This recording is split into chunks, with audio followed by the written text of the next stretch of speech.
천둥먹이를 맞았다든지. 거기 먹었냐 니네?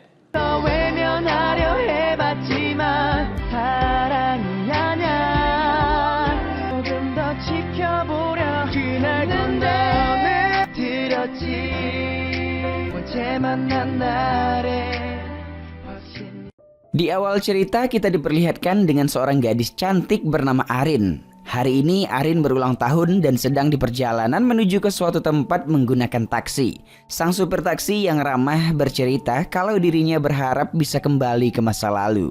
Ia bahkan rela menukar jiwanya jika hal tersebut bisa terwujud. Sebelum Arin turun dari taksi, sang supir berpesan pada Arin. Ia berharap agar Arin dapat memanfaatkan waktunya sebaik mungkin. Karena Arin tak akan bisa mengulang masa lalunya meskipun dia menginginkannya. Arin hanya tersenyum heran mendengar perkataan bapak sopir tersebut. 그때로 다시 돌아갈 수 있다면 얼마나 좋을까? 후회 없는 시간 보내시게. Usai turun dari taksi, Arin kemudian menjumpai temannya bernama Siti Romlah. Scene berpindah ke sebuah studio latihan. Kala itu 6 pria bujang sedang mempersiapkan kejutan ulang tahun. Sebenarnya 6 bujang ini akan debut sebagai idol bernama Astro esok hari. Namun karena sahabatnya berulang tahun, mereka rela kucing-kucingan dengan sang manajer untuk mempersiapkan kejutan. 6 bujang ini bernama Cha Eun-woo, MG, Jinjin, Rocky, Moonbin, dan juga Sanha. Usai mempersiapkan kejutan tersebut, seorang bujang bernama MG berkata bahwa Arin sudah dekat. Usai mengecek keluar studio, MG lalu mengatakan bahwa sang manajerlah yang hendak kemari. Karena panik takut ketahuan, 6 bujang ini pun langsung mematikan lilin dan membereskan kejutannya. 이거 없는 척하죠 그냥. 맞아요. 그냥 숙소로 돌아간 줄 알 거예요. Karena tak terburu waktu, mereka pun mematikan lampu dan bersembunyi. Ternyata guys, yang datang bukanlah manajer, melainkan Arin dan Siti. 여름아, 아리나. 뭐야, 실장님 떴다며. Yap, 6 bujang ini akhirnya kecewa karena gagal memberikan kejutan. Meski gagal memberikan kejutan, Arin tetap berterima kasih kepada sahabatnya itu. Mereka kemudian hendak makan kue bersama. Tak lama kemudian, sang manajer datang dan memergoki mereka. Ketika terciduk itu, hujan lebat pun datang beserta petir yang menyambar. Tiba-tiba mereka pun menghilang dan kembali ke masa lalu, guys.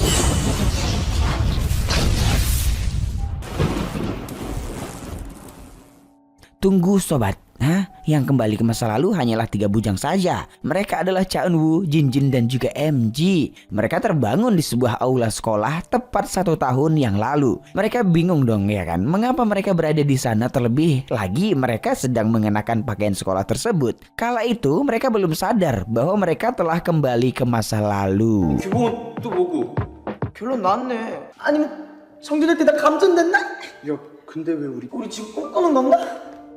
Saat bingung dengan keadaan, tiba-tiba seorang guru datang dan memarahi mereka. Mereka pun kemudian kabur dari aula tersebut. Di luar sekolah, Eun-woo mengatakan bahwa dia sempat melihat poster yang bertuliskan tahun 2013.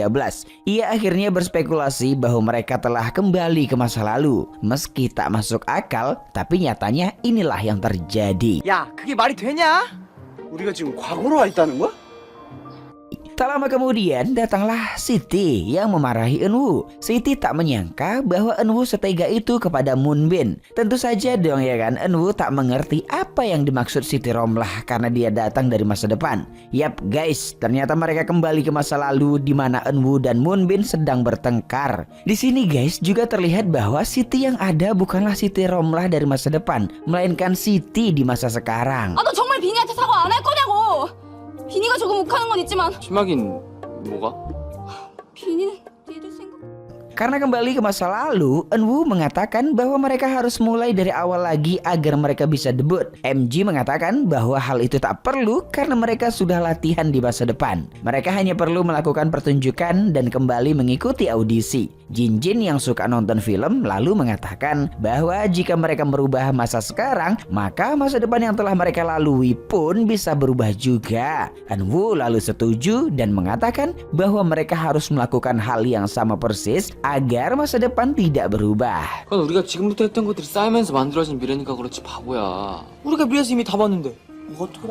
야, Mereka kemudian pergi ke ruang latihan. Di sana Siti kembali marah-marah guys pada Eunwoo yang tak mau minta maaf pada Moonbin. Eunwoo hanya cuek karena ia tahu bahwa dirinya dan Moonbin akan segera baikan. Siti lalu mengomel bahwa mereka tak pernah serius dalam latihan. Ditambah lagi hubungan mereka dengan Moonbin yang sedang retak. Tak hanya itu, lagu ciptaan mereka saja belum rampung diciptakan. Ketiga bujang ini terus mengabaikan Siti dan kemudian mengambil alat musik. Yap, Siti langsung terkejut guys dan kagum mendengar lagu yang mereka mainkan. Bagaimana bisa mereka menyanyikan lagu sebagus ini padahal sebelumnya mereka tak memiliki karya. Ternyata lagu ini adalah lagu mereka dari masa depan. 너희들 언제 이렇게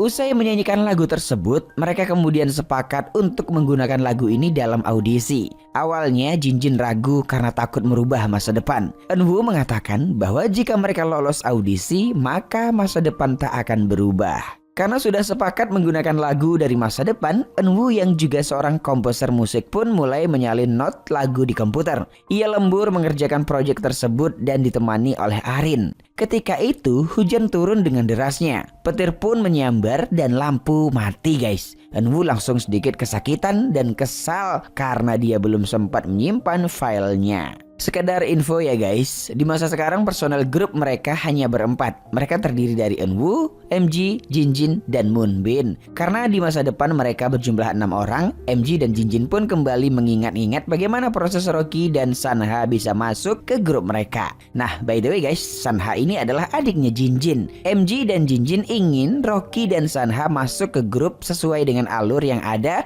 agar masa depan tidak berubah.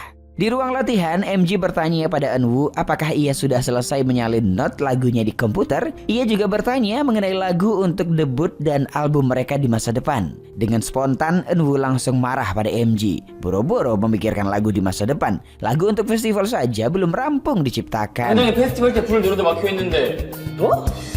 아, 그 서브러스나 발라드곡도 매일 뽑아서. 아, 뭔 타이틀이고 뭔 데뷔곡이야. Mendengar hal tersebut membuat Jinjin dan MG terkejut dong ya kan. Bagaimana bisa Eunwoo berubah seperti ini? Mereka kemudian menyadari bahwa Eunwoo dari masa depan sudah menghilang dan Eunwoo yang ada adalah yang asli. Saat makan bersama, MG dan Jinjin yang kepo pun bertanya langsung pada Eunwoo apakah semalam dia tersambar petir atau semacamnya. Eunwoo pun langsung kesal karena MG dan Jinjin bertanya hal aneh seperti itu. 천둥먹이를 맞았다든지. 더위 먹었냐 니네? Eunwoo dan Siti pun pergi meninggalkan mereka. Ketika itu tiba-tiba MG bertingkah aneh sobat. Ia bersikap seolah-olah dirinya juga telah berubah. Yap, tentu saja dong ya kan, MG hanya bercanda. 그러니까 우리도 조만간 이렇게 된다는 거지. Mereka kemudian pergi ke alun-alun untuk melihat pertunjukan Sanha. Usai pertunjukan itu, mereka mengajak Sanha bergabung ke grup. Tentu saja Sanha langsung menerimanya tanpa pikir panjang. Yap, proses Sanha masuk ke grup sudah terjadi sebagaimana semestinya. 오 이현사나 됐어요? 뭘 물어봐? 네, 기다리고 있었어요. 야 잘됐네 Scene berpindah ke rumah Arin di mana ia melihat abangnya yang pengangguran terus menonton bola. Sang abang kemudian mengajak Arin untuk menonton bersamanya. Arin malas bergabung karena ia sudah tahu siapa pemenangnya. Di sini terlihat bahwa Arin sepertinya mengetahui masa depan.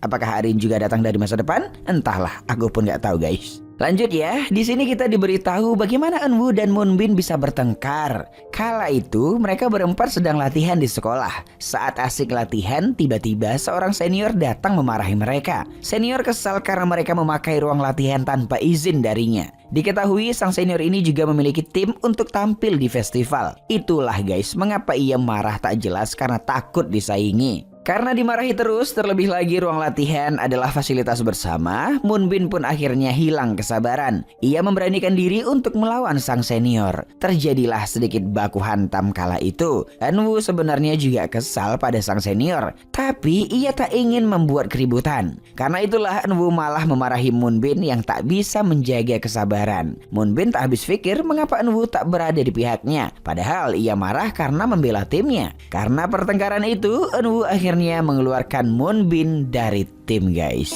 새끼가 진짜. 그만해! 놔! Di malam harinya, Arin menjumpai Moonbin. Ia memintanya untuk berdamai dengan Eunwoo agar mereka bisa kembali latihan. Arin ini ternyata adalah sahabat dan teman masa kecil Moonbin. Moonbin juga telah menaruh hati padanya guys. Meskipun demikian, Moonbin tetap menolak permintaan Arin karena ia pun sudah malas dengan Eunwoo. Esok harinya, MG dan Jinjin pun mengingat-ingat bagaimana alur selanjutnya. Yap, ternyata alur selanjutnya adalah bahwa hari ini Arin akan menjumpai Eunwoo dan membujuknya. MG dan Jinjin akhirnya lega karena sebentar lagi Eunwoo dan Moonbin akan baikan. Mereka mengatakan bahwa mereka sedikit khawatir karena Eunwoo yang ada adalah Eunwoo yang asli. Eunwoo yang asli adalah seseorang yang memiliki gengsi yang tinggi. Mereka takut masa depan berubah dan Eunwoo tak mau minta maaf pada Moonbin. Tak sengaja kalimat Eunwoo tak mau minta maaf pada Moonbin terdengar oleh Siti guys. Ia langsung meledak-ledak dan murka. 너 어디서부터 들은 거야? 이거 진짜 Ia kemudian bergegas menjumpai Eunwoo yang harusnya bicara dengan Arin. Yap guys, karena hal tersebut alur ceritanya jadi berubah dong ya kan. Harusnya hanya Arin dan Eunwoo saja yang bicara hari ini. Sayangnya Siti datang dan menghancurkan semuanya. Dengan begitu maka tak ada yang bisa menjamin masa depan. Di sisi lain, Moonbin sedang digangguin oleh preman jalanan. Kala itu Rocky datang menyelamatkannya. Ternyata guys, sejak keluar dari tim, Moonbin selalu latihan di jalanan. Ia kemudian bertemu dengan Rocky dan mengajarinya. Rocky ini sebenarnya juga sekolah di SMA yang sama, namun ia adalah adik kelas. Karena sering latihan bersama, kedekatan antara mereka pun tercipta. Moonbin bahkan sudah menganggap Rocky sebagai adiknya sendiri. Karena hal demikian, atas usulan Arin pun, MG dan Jinjin datang ke tempat Rocky nongkrong. Mereka membawa speaker besar dan mengajak Rocky rap battle. Tentu saja dong ya kan, rap battle yang mereka lakukan sangat spektakuler guys. Keren sekali. Chemistry mereka juga sangat bagus hingga cocok untuk kolaborasi.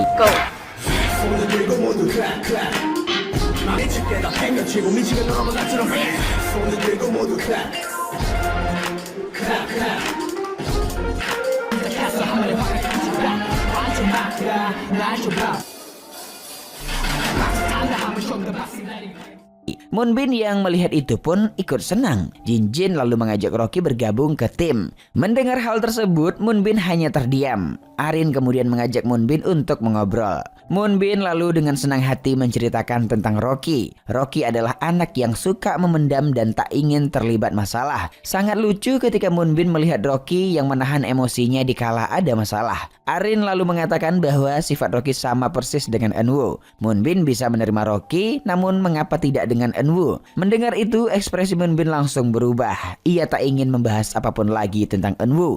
Ia kemudian pergi meninggalkan Arin. 오늘도 생각해보면 은우 얘긴 그만하자.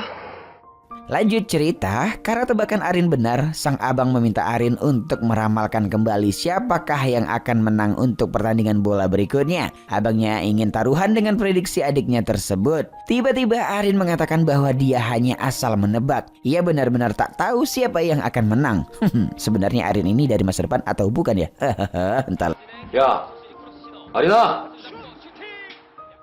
Di sekolah guys, MG mencoba membahas hal yang terjadi dengan Jinjin. Sayangnya sobat, tiba-tiba Jinjin berubah dan tak ingat lagi akan masa depan. MG pun mengira Jinjin bercanda karena sebelumnya ia juga pernah bercanda. Ternyata guys, Jinjin dari masa depan benar-benar telah menghilang. Dan yang ada saat ini adalah Jinjin yang asli. Kini hanya tersisa MG saja yang berasal dari masa depan. 장난하지 마.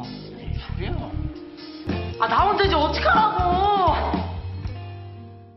Eunwoo lalu latihan piano sendiri di sekolah. Ia kemudian dihampiri oleh senior dan mengolok-oloknya. Senior merasa kasihan dengan Eunwoo yang timnya telah hancur. Senior juga mengatakan bahwa hanya ada satu perwakilan dari sekolah yang akan lanjut ke audisi. Untuk itu, tim Eunwoo harus menang di acara festival jika ingin lanjut ke audisi. Melihat bakat Eunwoo yang sangat bagus, sang senior lalu memintanya bergabung pada tim mereka. Jika Eunwoo berminat, Eunwoo bisa datang ke sekolah malam ini untuk latihan bersama. Nah, malam harinya MG mencoba menceritakan hal yang terjadi dengan Jinjin. Ia berkata bahwa sebelumnya mereka bertiga datang dari masa depan. Eunwoo yang hilang ingatan tentu saja menganggap MG bercanda.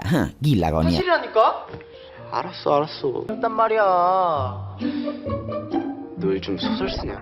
Tak lama kemudian, Siti dan Arin pun datang. Mereka heran mengapa Eunwoo belum tiba, padahal harusnya malam ini adalah jadwal mereka latihan. Yap guys, ternyata Eunwoo malah datang ke sekolah dan memilih untuk bergabung dengan senior. 올 줄 알았다? Karena MG kini hanya seorang diri, ia pun mengajak Arin keluar. Ia meminta Arin membantunya untuk membujuk Moonbin karena Moonbin sangat dekat dengan Arin. Tak ada yang bisa MG harapkan dari Jinjin lagi. Sesekali MG juga keceplosan tentang hal di masa depan dan itu membuat Arin kaget. Ekspresinya membuat kita bingung apakah Arin yang sekarang adalah Arin yang asli atau justru Arin dari masa depan guys. 이게 정말 내가 만든 곡이라는 거야? 아 그렇다니까. 하나, 둘, 셋, 화이팅! 가자! 이제 진짜 시작하자. 니들이 안 믿었잖아. Di sisi lain, Moonbin dan Rocky didatangi oleh preman jalanan. Sang preman mencari gara-gara dengan mereka hingga terjadilah baku tumbuk guys. Tahu kalian baku tumbuk kan? Baku hantam.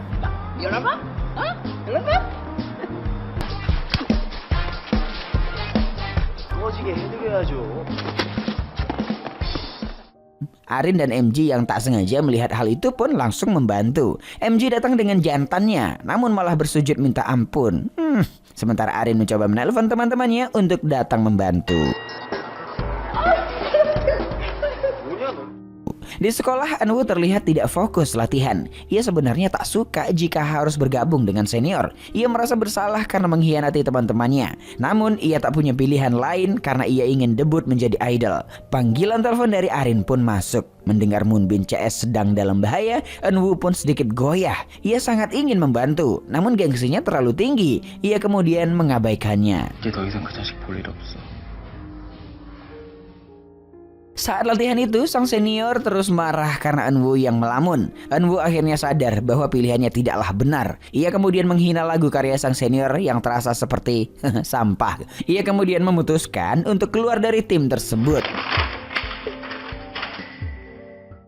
Ia lalu berlari untuk menolong teman-temannya yang terlibat perkelahian. Namun sayangnya sobat, Eunwoo telat membantu. Di kantor polisi, Siti mencemaskan wajah Moonbin yang memar. Yap guys, ternyata Siti ini menyukai Moonbin. Itulah mengapa dia selalu cerewet agar Moonbin dan Eunwoo bisa baikan.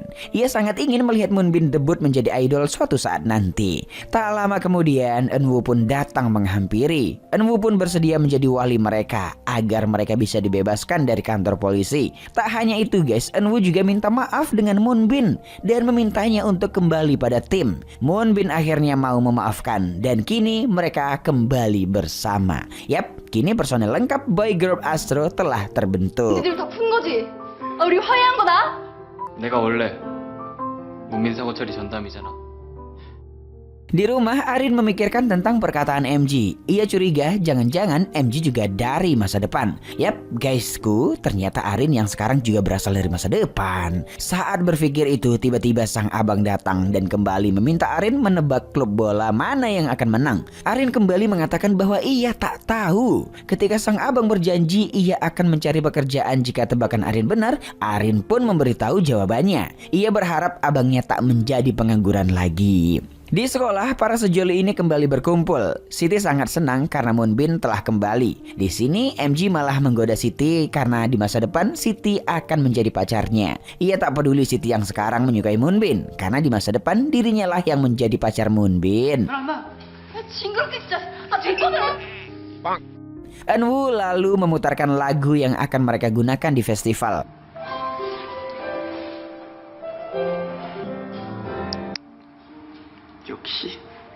MG lalu mengatakan bahwa bukan lagu ini yang seharusnya mereka gunakan. Ia keceplosan bahwa Eunwoo di masa depan ingin menggunakan lagu di masa depan. Tentu saja hal tersebut membuat Arin semakin curiga bahwa MG memanglah dari masa depan. Arin kemudian mengajak MG untuk ngobrol empat mata guys.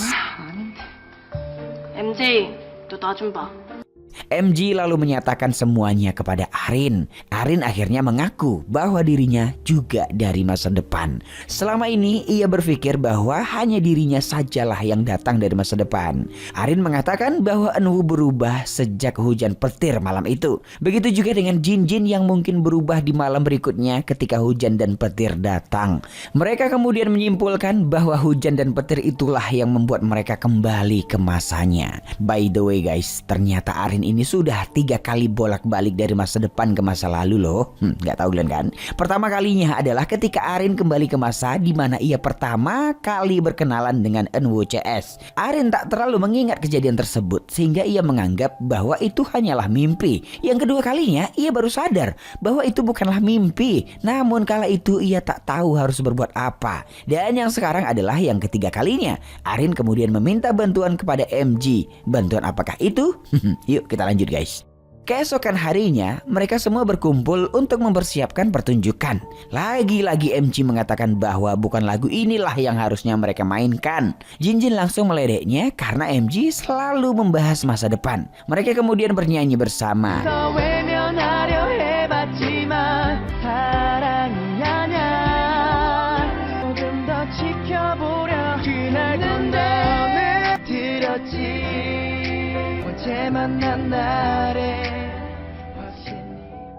Merdunya suara mereka membuat para siswa berdatangan. Tak terkecuali si senior laknat jahanam ini guys. Ia benar-benar memanas melihat Eunwoo CS kumpul kembali. Karena takut tersaingi, sang senior pun latihan dengan kerasnya. Sayangnya member lainnya tak serius dalam latihan. Hal ini membuat sang senior kesal dan langsung mengeluarkan mereka.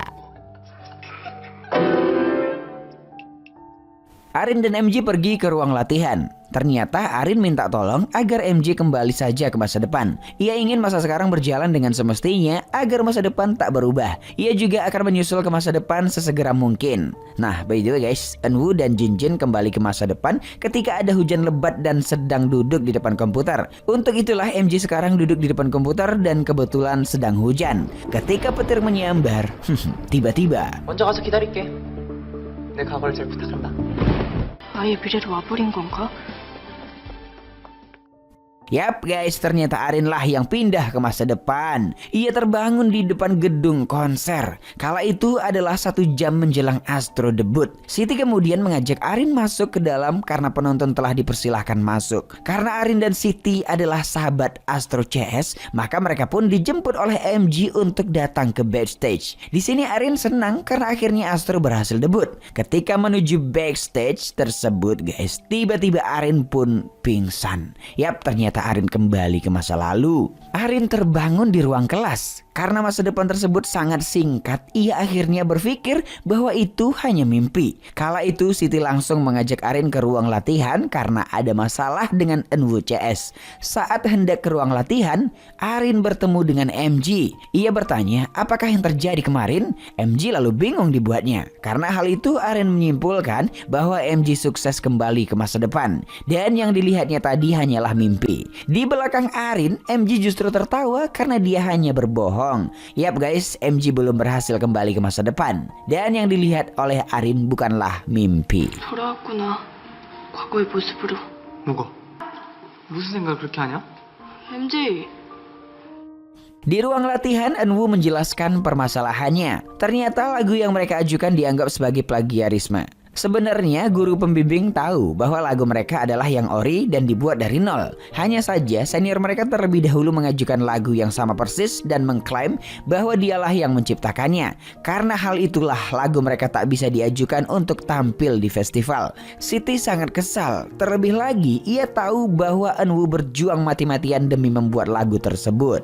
Nah, by the way guys, waktu pertunjukan sudah sangat dekat. Sangat tidak memungkinkan bagi mereka untuk membuat lagu sekarang.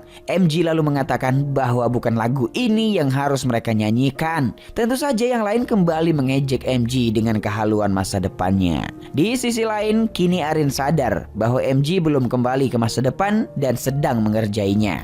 그리고 MJ, 저 나 좀 봐. MG lalu meminta maaf pada Arin dan mengatakan bahwa ia hanya bercanda. Ia kemudian mengatakan bahwa Eunwoo dari masa depan sempat ingin menggunakan salah satu lagu di album mereka untuk dijadikan lagu festival. Arin kemudian teringat dengan detik-detik sebelum Eunwoo kembali. Yap, ternyata malam itu Eunwoo sedang menyalin not lagunya ke komputer. 은우가 만들어 놓은 곡이 있을 수 있다는 말이야? MG dan Arin pun pergi ke ruang latihan. Mereka kemudian mengecek file yang dibuat Eunwoo hari itu. Sayangnya guys, file tersebut tak tersimpan karena listrik yang padam. Arin kemudian mengecek fitur autosave di komputer tersebut. Benar saja guys, 80% progres lagu masih tersimpan di sana. Di sisi lain, senior datang mengejek Eunwoo. Ia mengatakan bahwa ia telah mengubah timnya menjadi ciwi-ciwi imut. Ia optimis bahwa timnya lah yang akan menang di pertunjukan festival. Eunwoo yang kesal lantas mengatakan, apakah kamu bangga mencuri karya orang lain? Si senior tak tahu malu ini pun justru mengatakan bahwa ia sangat berterima kasih. 무대에서 그 찐따들 데리고 괜찮겠어요? 척하는 거야? 멍청한 거야? Sang senior kemudian ke ruang latihan dan melatih tim ciwi-ciwinya guys. Beberapa siswa yang mendengarnya pun sadar bahwa lagu Eunwoo CS telah dicuri. Mereka kasihan kepada Eunwoo CS, padahal mereka telah berusaha dan bersusah payah juga. MG dan Arin kemudian menunjukkan lagu di masa depan tersebut kepada teman-temannya. Eunwoo bahkan tak yakin bahwa lagu sebagus ini adalah karyanya. Apalagi ia sama sekali tak ingat pernah membuat lagu ini. Arin kemudian mengatakan kejadian sebenarnya. Tak luput dengan fakta dirinya dan MG yang datang dari masa depan. Meski sukar dipercaya guys, namun bukti telah berada di hadapan mereka. Yap, lagu dari masa depan ini bisa dianggap sebagai buktinya. 그동안 과거니 미래니 했던 게 장난이 아니었던 거야? 근데 안 믿을 수가 없잖아. 지금 이 곡을 듣고. 네가 앞으로 미래를 만들어낼 노래들. 이게 정말 내가 만든 곡이라는 거야? 아 그렇다니까.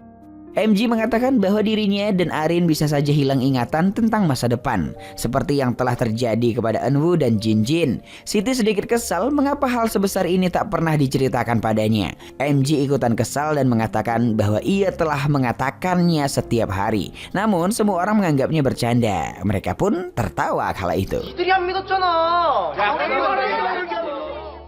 Moonbin lalu bertanya, apakah kisah di masa depan senior benar-benar menyurik lagu mereka? Arin mengatakan bahwa seharusnya tak seperti itu. Alur yang ia ingat benar-benar telah berubah. MG lalu mengatakan bahwa ini adalah salahnya. Ia mengatakan hal yang membuat Siti salah paham. Karena salah paham, Siti akhirnya datang ke ruang latihan untuk marah-marah. Padahal kejadian yang harusnya terjadi hanyalah momen di mana Arin membujuk Eunwoo. Sejak itulah alur berjalan dengan tak semestinya. Karena lagu yang baru ini adalah buatan Eunwoo di masa depan, Eunwoo yang sekarang optimis bahwa ia bisa menyelesaikannya. 완성되지 않은 뒷부분 내가 잘 만져볼게. 우리 연습실로 이동하자. Lanjut dong ya, Arin dan Moonbin jalan bersama. Kala itu Moonbin bertanya bagaimana keadaan masa depan. Apakah di masa depan kita pacaran? Arin tersenyum dan mengatakan bahwa hubungan mereka akan tetap sama. Yap guys, hanya sebatas teman. Mendengar itu Moonbin sedikit kecewa. Padahal ia berniat untuk menyatakan cintanya di umur 20 tahun. Arin mengatakan bahwa di masa depan Moonbin tak pernah menyatakan cintanya. Sebaliknya Moonbin lah yang akan mendapat pernyataan. Siti akan menyatakan cintanya suatu saat nanti. Hal tersebut membuat Moonbin bingung. Saat membeli makanan, Siti bertanya bagaimana perasaan Arin yang datang dari masa depan.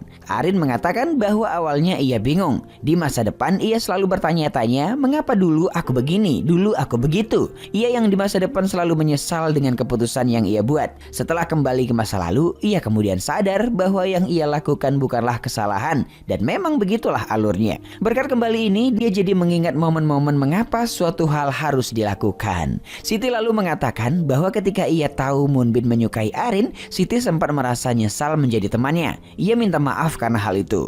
Dalam hati Arin mengatakan bahwa ia akan berusaha agar Arin tak menyesal lagi. Ia akan membantu Siti menggapai cintanya. 친구된 거 후회하지 않게 도와줄게.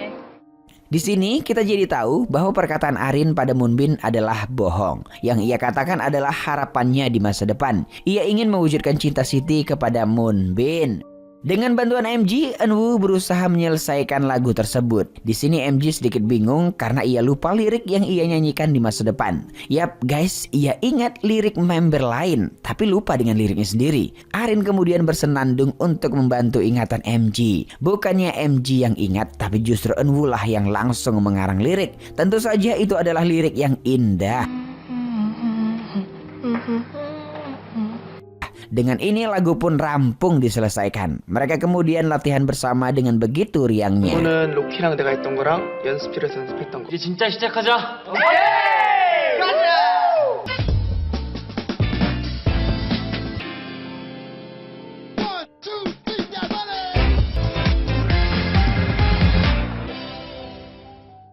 Hari festival pun diadakan. Grup ciwi-ciwi senior lah yang tampil duluan. Di ruang tunggu, Eunwoo CS sedikit merasa deg-degan guys. Meski begitu, mereka optimis bahwa di penampilan kali ini mereka akan menang. Saat persiapan tampil, tiba-tiba MG merasakan hal yang aneh pada dirinya. Apakah MG akan segera kembali ke masa depan? Entahlah guys, aku pun nggak tahu. 하나, 둘, 셋. 화이팅! 가자!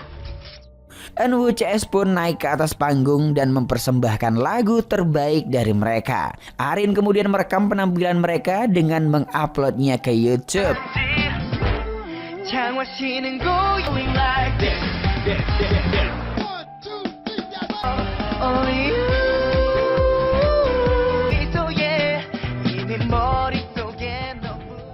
Saat 100% uploadan telah selesai, Arin pun ketiduran sobat. Kala itu hujan dan petir juga menyambar. Apakah yang terjadi? Entahlah. Di suatu pagi Arin terbangun dari tidurnya. Ternyata ia telah kembali ke masa depan. Itu adalah hari di mana boy group Astro akan debut. Arin kemudian bergegas pergi. Kala itu ia tak sengaja melihat abangnya berpenampilan rapi. Yap guys, ternyata sang abang telah bekerja. Prediksi si Arin benar dan sang abang menepati janjinya. Arin ikut senang karena sang abang sudah tak pengangguran lagi. Saat ke gedung konser, Arin menaiki taksi yang sama seperti di awal film. Yap sobat, tahu nggak Glenn? Bapak taksi inilah yang ternyata mengirim Arin ke masa lalu. Gimana caranya guys? Entahlah ya, nggak tahu. Di backstage, MG tiba-tiba bersikap aneh. Ngapa dia? MG baru balik dari masa lalu ternyata. Ia bingung dengan keadaan. Ia bahkan mengira bahwa yang terjadi selama ini adalah mimpi. Karena teman-temannya tak mengingat apapun tentang kembali ke masa lalu. 꿈인가? 그동안 있었던 게 다 꿈인 거야? 아이씨, 과거에서 먹던 거 기억 안 나? 말이야. MG kemudian menjemput Arin dan Siti untuk ke backstage. Ingin mengatakan bahwa ia ikut senang bahwa akhirnya Astro bisa debut. Meski masa lalu sedikit berubah, namun pada akhirnya di masa depan boy group Astro tetap bisa debut. Tunggu guys, nggak 100% sama persis lah ya. Ada sedikit perubahan juga di masa depan. Jika masa depan sebelumnya Siti berpacaran dengan MG, lain halnya di masa sekarang. Moonbin lah yang berpacaran dengan Siti. Tentu saja ini adalah ulah Arin yang ingin mempersatukan Siti dan Moonbin. Hal ini membuat MG kaget karena yang ia ingat adalah Siti merupakan pacarnya. Bagaimana bisa tiba-tiba Siti berpacaran dengan Moonbin? MG lalu mengatakan bahwa percuma saja ia mendekati Siti di mimpi tersebut. Arin kemudian mengatakan bahwa tak ada hal yang percuma bagi orang yang mempersiapkan masa depan. Mendengar itu, MG jadi sadar bahwa semuanya bukanlah mimpi, melainkan hal yang nyata. Ia yang sedih tak jadi pacaran dengan Siti pun seketika ceria.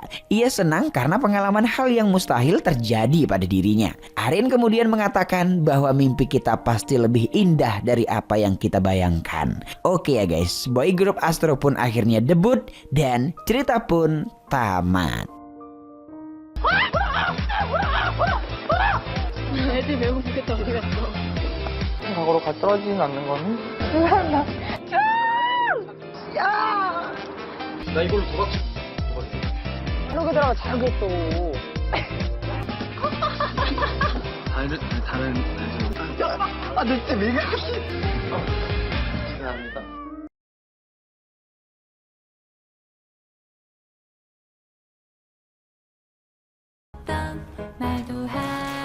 지근아. 지근아.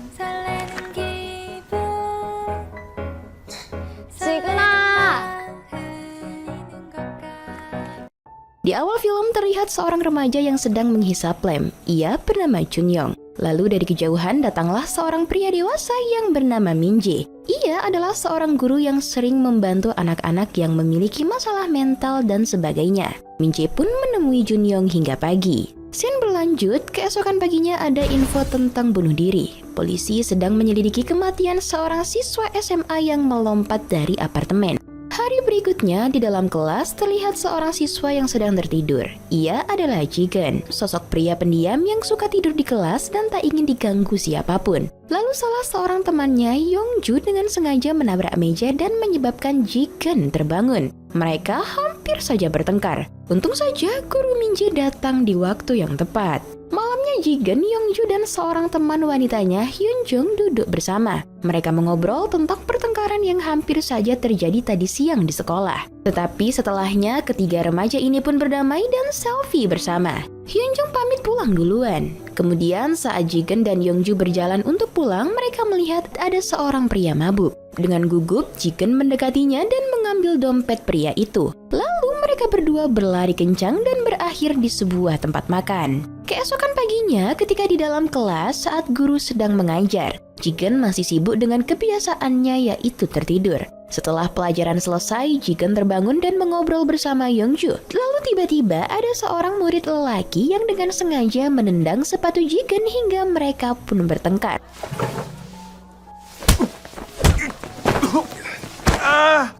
Min-jae datang melerai dan membawa keduanya ke kantor. Setelah memberikan nasihat kepada mereka, Min-jae berbicara empat mata bersama Jigen. Ia bertanya perihal Hyunjung yang terlihat bekerja shift malam. Karena diketahui Jigen adalah sahabat Hyunjung, barangkali ia tahu akan masalah sahabatnya itu sehingga memutuskan untuk bekerja. Namun Jigen mengatakan bahwa ia tidak tahu apapun dan menyuruh Min-jae untuk bertanya langsung kepada Hyunjung. Lalu sebelum Jigen pergi, Min-jae berpesan apabila ada sesuatu hal yang terjadi padamu atau temanmu, segera beritahu aku. Scene flashback pun ditampilkan. Dulu Min-jae pernah memiliki seorang murid yang kecanduan lem. Ia adalah Jun-young, seorang pemuda yang tampil di awal film tadi. Saat itu diceritakan setelah makan di restoran, Min-jae mengantar Jun-young pulang. Sesampainya di rumah, Min-jae bertemu dengan ibu Jun-young yang sakit-sakitan. Di sana, ia juga melihat-lihat foto ayah Jun-young yang telah meninggal di saat Jun-young masih berusia 3 tahun karena perkelahian antar geng. Ibunya menceritakan bahwa semasa kecil Jun-young sering dibully teman-temannya sebab mengumpuli makanan sisa dan dibuat menjadi roti bakar untuk makan ibunya yang sedang sakit.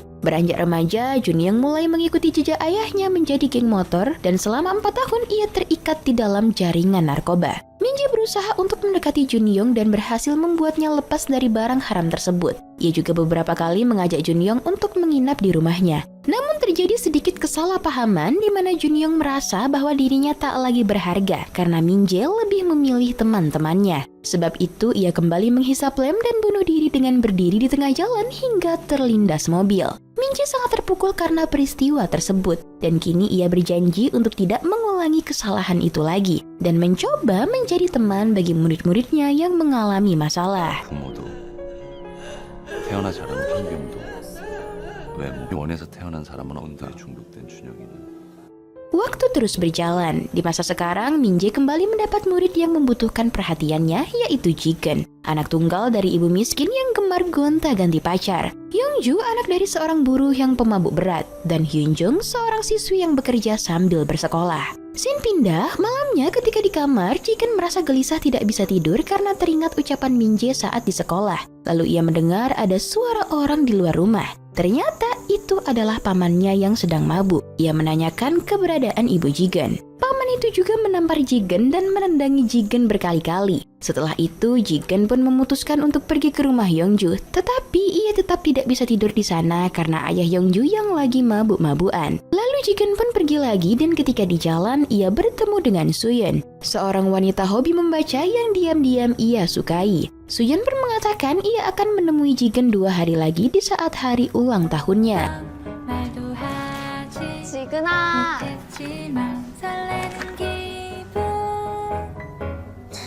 지근아.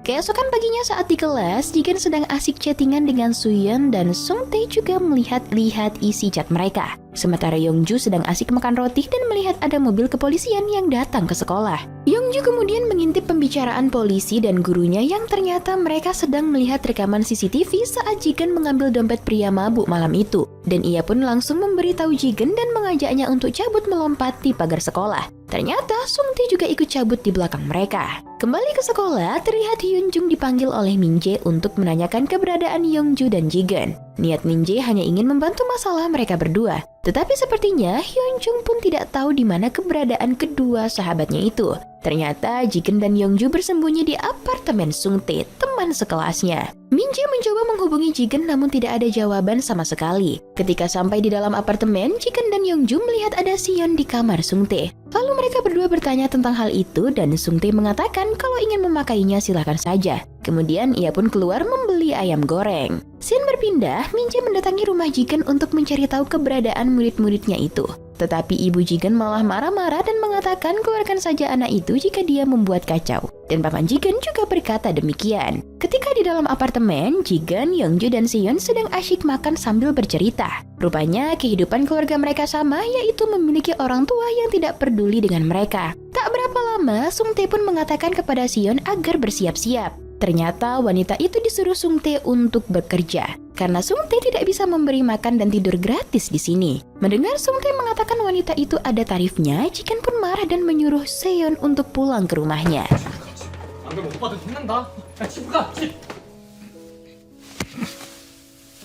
Siang harinya terlihat Min-jae sedang berdiri di bawah terik matahari. Ia merasa khawatir dengan anak muridnya yang belum dapat ditemui hingga saat ini. Ia pun mencoba mencari mereka di sebuah warnet, tetapi hasilnya tetap nihil. Padahal sebenarnya Min-jae hanya ingin membantu menyelesaikan masalahnya, bukan ingin memasukkan mereka ke dalam penjara. Keesokan harinya, Hyunjung dan Yongju duduk bersama. Mereka kebingungan bagaimana menyelesaikan masalah Jigen. Hyunjung memberi saran untuk menelpon Min-jae, tetapi Yongju melarangnya. Sementara Jigen kembali ke rumahnya untuk mengambil motor. Ibunya bertanya apakah kau memiliki tempat tinggal dan Jigen berkata iya ada. Kemudian Jigen pergi meninggalkan ibunya yang tengah berkaca-kaca. Scene berlanjut hari berikutnya saat menaiki bis, Yongju melamun melihat pesawat terbang yang sedang melintas di atasnya. Ia berhayal kapan akan bisa menaiki pesawat terbang. Sedangkan Jigen terlihat sedih merenungi semua perbuatannya selama ini. Kini Jigen tinggal sementara di apartemen Sungtae dan Yongju balik ke rumahnya.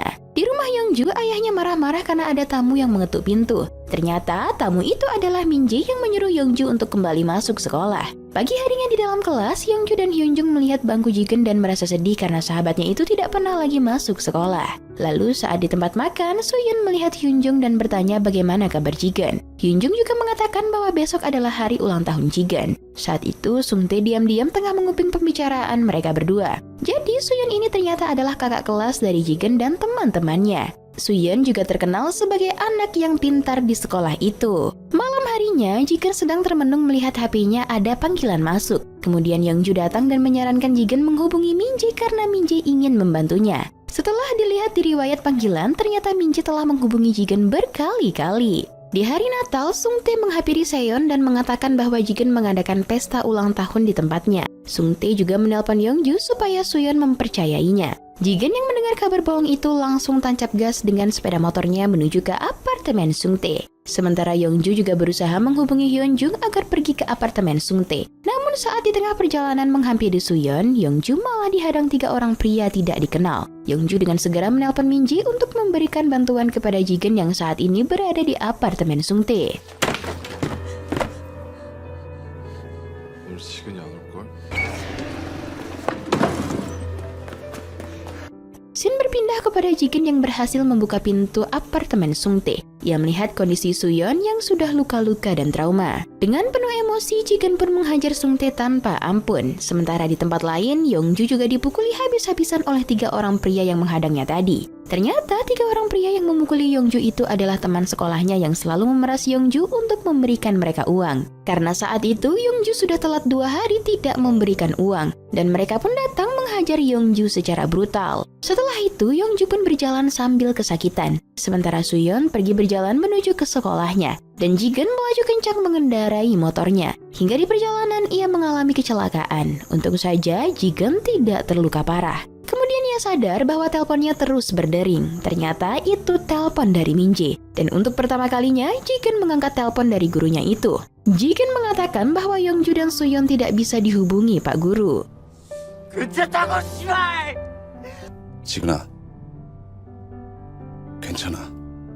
Baginya, terlihat Suyeon berada di dalam kelas. Ia merasa sangat putus asa dan ingin mati saja. Lalu tak lama terdengar suara yang jatuh dari lantai atas. Ternyata ketika di awal film ada seorang siswa SMA yang bunuh diri melompat dari apartemen, itu adalah Yongju. Ternyata Yongju melakukan bunuh diri akibat selalu mendapat bully dan kekerasan dari teman sekelasnya. Di rumah duka, Min-jae menghampiri Jigen yang lagi sedih melihat foto Yongju. Jigen pun menempelkan foto mereka bertiga. Hyunjung juga terlihat sangat sedih karena kehilangan sahabatnya. Kemudian Jigen dan Suyeon membuat tempat singgah untuk remaja yang melarikan diri. Paginya, Hyunjung memasuki ruangan Min-jae. Ia memberikan surat yang menerangkan ingin mengundurkan diri dari sekolahnya. Tetapi Min-jae tidak membolehkannya karena Hyunjung adalah anak yang pintar dan merobek surat pengunduran diri tersebut. Malamnya, Min-jae pergi ke tempat Hyunjung bekerja. Ia menemui pemilik tokonya dan mengatakan Hyunjung akan berhenti bekerja karena dia anak yang pintar dan harus fokus ke sekolahnya. Di akhir film, Min-jae memberikan pesan kepada murid-muridnya bahwa anak-anak memang lebih banyak merasakan kegagalan daripada kesuksesan. Anak-anak juga tidak boleh putus harapan karena ada seseorang yang mendengar mereka dan mengatakan pada mereka tidak apa-apa gagal karena aku pun pernah gagal. Dengan bertahan hidup, kalian akan bertemu seseorang yang akhirnya memberikan kebahagiaan dan benih apapun dapat tumbuh menjadi bunga yang indah dengan perhatian dan perjuangan. Yap, dengan begitu film pun tamat. 나도 네 나이 땐 그랬단다. 그렇게 말해줄 한 사람만 있어도 왜 실패했는지 아이들에게 말하지 못하기 때문이다. 너희가 선택하는 삶도 다 믿고 도와줄게.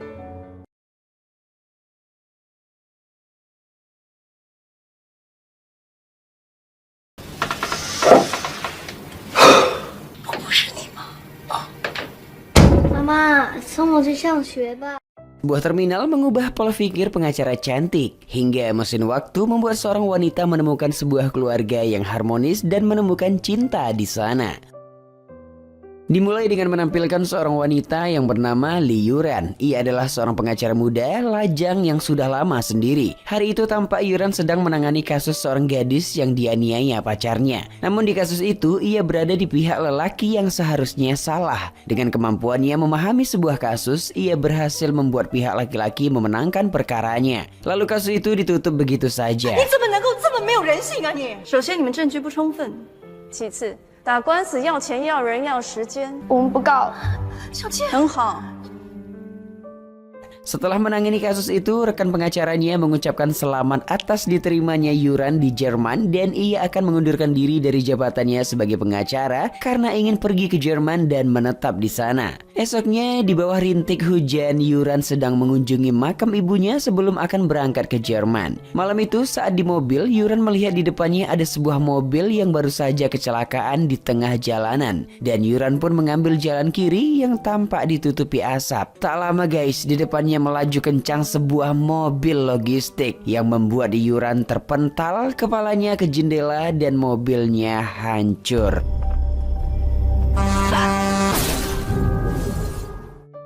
Yuran yang sudah meninggal itu pun kemudian berada di sebuah tempat yang disebut terminal nasib. Sedang menunggu antrian dipanggil, Yuran masih heran di mana ia berada saat itu. Tak lama Yuran pun dipanggil lalu diberitahu oleh petugas terminal bahwa nomor antriannya sudah kadaluarsa. Dan ia pun lalu menuju ke bagian informasi. Di sana petugas informasi terkejut melihat nomor antrian Yuran. Ternyata ia belum saatnya mati.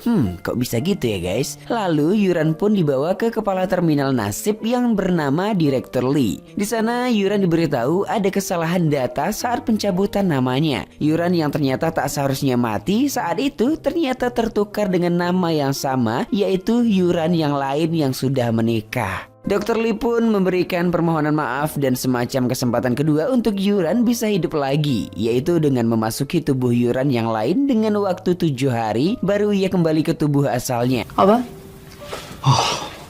你们得给我立个字据啊！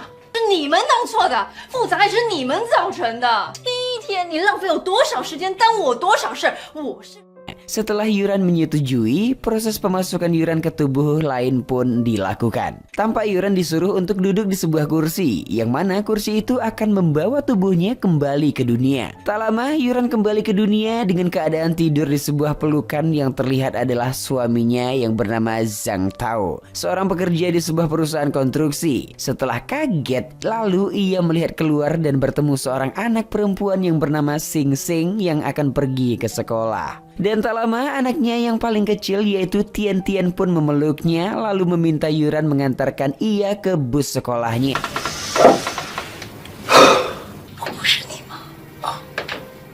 Mama, 送我去上学吧。 Yuran pun mengantarkannya. Tak lama nampak ibu dari anak-anak lain seperti ingin berbicara dengannya. Namun Yuran yang merasa asing dengan peran barunya tampak menghindar. Saat menjadi tubuh seorang ibu itu, Yuran berusaha menyapa rekannya sewaktu menjadi pengacara, namun ia tak dikenal. Dan berusaha masuk ke ruangan kantornya dulu, namun tampak tak bisa lagi. Hal itu lantas membuat Yuran pergi dari sana. Di luar, Yuran marah dengan Direktur Lee dan berusaha bunuh diri dengan menabrakkan diri. Namun mobil yang di depannya pun menghindar darinya.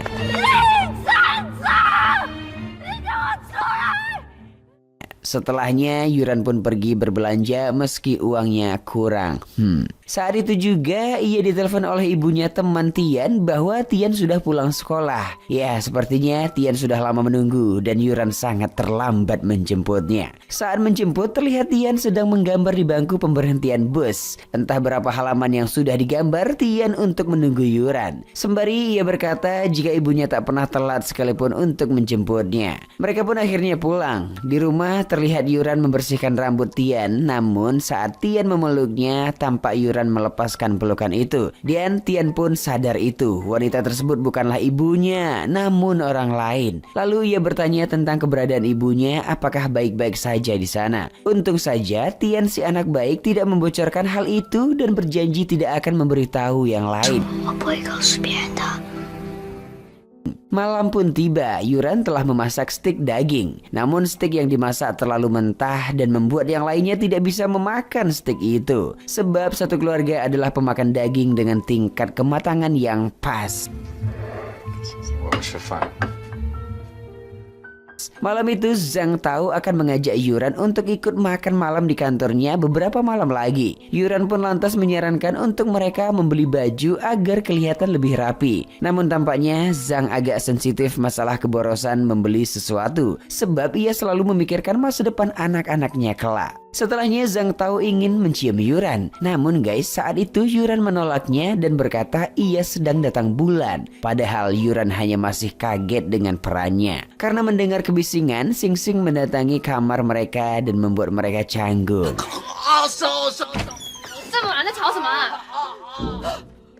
Esoknya Yuran membuat kesalahan lagi. Ia memasak mie untuk keluarganya. Ya, sebuah kesalahan karena bagi Zhang Tao mie bukanlah makanan yang sehat bagi anak-anaknya dan mereka tak jadi makan. Hari itu ketika Yuran mengantar Tian ke sekolah, ia hanya mengantarnya dari jarak jauh karena malas bertemu dengan ibu-ibu temannya Tian.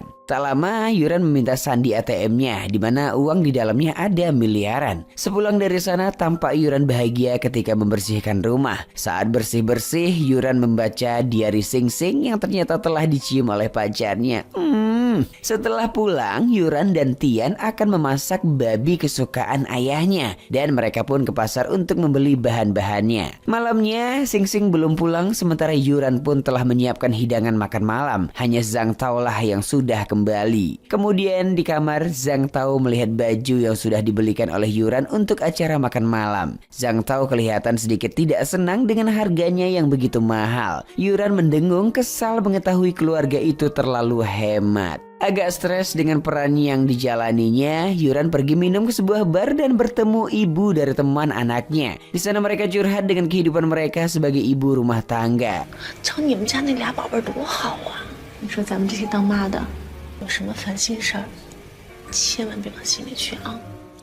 Sepulangnya dari minum, saat di jalan, Yuran bertemu dengan Sing Sing yang sedang berduaan dengan pacarnya. Pacarnya ketika itu ingin mencium Sing Sing, tapi tak jadi guys, karena Yuran pun menarik Sing Sing dan membawanya pulang. Sesampainya di rumah, Yuran tak menentang Sing Sing pacaran dan malah tersenyum padanya. Selain itu, Yuran juga mencoba jadi ibu yang baik. Malamnya, Direktur Lee datang lagi menemui Yuran dan memberitahu bahwa Ibu Tian harusnya sudah meninggal beberapa waktu lalu jika Yuran tidak mengambil peran menggantikan tubuhnya. Mereka diberikan waktu 7 hari juga untuk bersama dengan Yuran. Setelah mendengar itu, Yuran melihat video pernikahan Zhang Tao dan membuatnya terharu. Tak lama ia pun tertidur.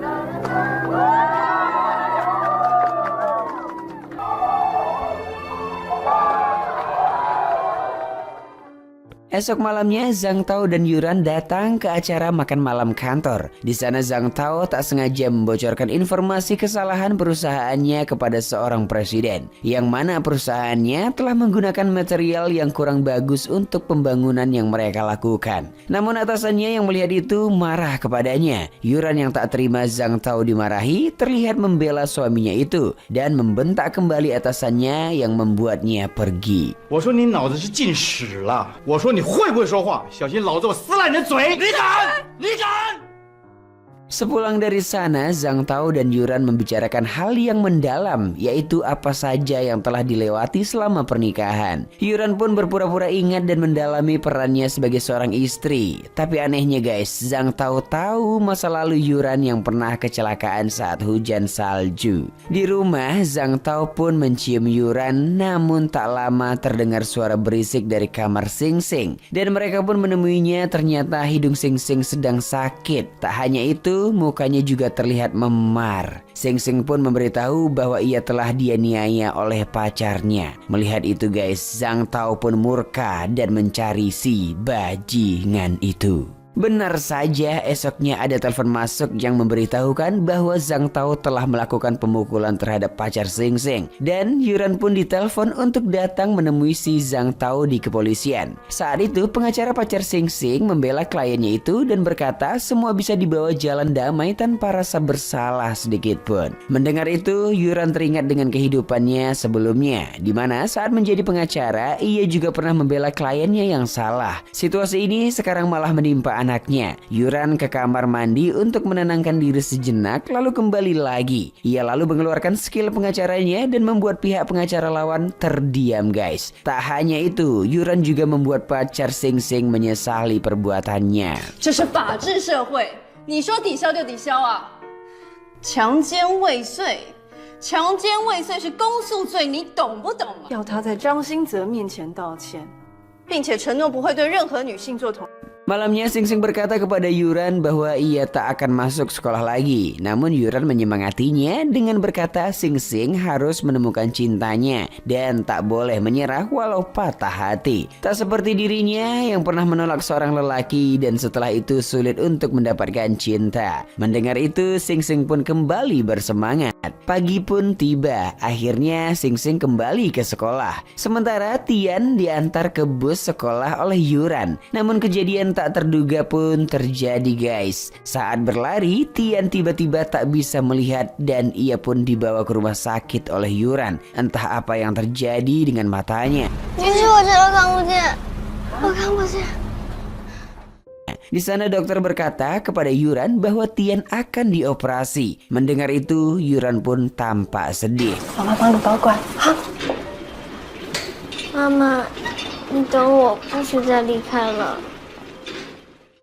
Saat akan kembali ke rumah, Yuran membawa beberapa barang untuk dibawa ke rumah sakit. Namun ketika di jalan, ia malah bertemu Direktur Lee yang berkata bahwa waktunya sudah habis. Ternyata Yuran sudah 7 hari bersama keluarga barunya. Waktunya tinggal 1 jam untuk kembali ke dirinya yang sebenarnya. Yuran pun meminta tambahan waktu agar bisa lebih lama bertemu dengan Tian. Namun waktu lebih tak diberikan. Seketika Yuran pun bergegas ke rumah sakit. Di sana Tian memanggil-manggil ibunya. Yuran pun mencoba menenangkannya. Lalu Yuran mengucapkan kata-kata terakhir sebelum meninggalkan Tian lalu menangis. 要记得爸爸，记得姐姐，还有妈妈。我会没事的。Ia pun sempat mengucapkan kata perpisahan dengan Zhang Tao. 星星还有甜甜。说什么？ Tak lama, Yuran pergi bersama Direktur Lee yang sudah menunggu di bawah. Dengan melaju sangat kencang, bak pembalap sampailah mobil itu di tempat Yuran kecelakaan dulu. Dan Yuran pun kembali dengan dirinya setelah kecelakaan mobil terjadi dengan luka di kepala dan masih hidup. Setelah sadar, ia pun memanggil namanya sendiri. Yuran pun pergi dari rumah sakit dan masih mencari seorang Tian yang sedang dirawat sewaktu ia masih menjadi ibunya. Mencari hingga ke rumah sakit lain dan datang ke beberapa rumah yang ia kira rumah Tian. Namun tak juga ia temukan. Tak ada satupun keluarga yang mempunyai anak bernama Tian dan Sing Sing. Yuran juga menemui ibu dari teman-temannya Tian, namun mereka sudah tak mengenalnya lalu mengabaikan Yuran. Hingga malam Yuran pun terus memikirkan Tian. Esok paginya ketika di kantor, Yuran membatalkan kasus kliennya yang telah menganiaya pacarnya. Yuran benar-benar belajar dari kasus Sing Sing dan tak akan membela klien yang bersalah lagi. Ketika di rumah, terlihat rekan pengacara bersama anaknya mendatangi Yuran. Di sana anak kecil itu melihat sebuah foto Yuran dan keluarganya. Di sana wajah seorang direktur Lee yang ternyata adalah ayahnya. Ya, ternyata yang ia temui di terminal nasib ketika mati adalah ayahnya yang masih belum mengizinkan Yuran mati. Setelah itu, Yuran pergi ke makam ibunya lagi sebelum benar-benar ke Jerman. Lalu di dalam pesawat alangkah terkejutnya. Di sana ia bertemu dengan seorang lelaki yang mirip dengan Zhang Tao. Namun laki-laki itu bernama Ziyun. Bak dejavu, Yuran pun mulai akrab dengannya dan berbagi nomor telepon. Nampaknya dialah jodoh Yuran nih ya guys. Ya, mereka pun sama-sama akan berangkat ke Jerman. Oke guys, sampai di situ saja cerita pun tamat. 如果可以的话，我们在那边也先聚一下吧。好的，我们留个联系方式，保持联络。好啊。